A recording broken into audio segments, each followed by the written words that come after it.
চট্টগ্রামে ৬-৭ দিন বৃষ্টির কারণে বিভিন্ন উপজেলায় বন্যা উঠে গেছে। হাটহাজারী বিভিন্ন গ্রামে এখনও অনেক মানুষ পানিবন্দী। বিশেষ করে টাউনে, সিটির মধ্যে বিভিন্ন জায়গায় জলাবদ্ধতা সৃষ্টি হয়েছে। গাড়ি চলাচল অনেক কষ্টকর হয়ে গেছে।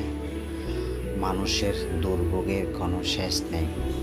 বিশেষ করে দক্ষিণ জেলায় বিভিন্ন উপজেলাতে বন্যা হয়েছে। বাঁশখালী, সাতকানিয়া, কক্সবাজার এই উপজেলাগুলোতে বেশি হয়েছে। বিশেষ করে বাঁশখালীতে বেশি হয়েছে। বিভিন্ন ঘরবাড়ি তলিয়ে গেছে, বিভিন্ন মাছের খামার তলিয়ে গেছে। কোটি কোটি টাকা খামারিদের, ওরা অনেক কষ্টতে আছে। এখনও হাজার হাজার ফ্যামিলি পানিবন্দী। এখনও কোনো হৃদয়বান ব্যক্তি ত্রাণ নিয়ে যায় নাই।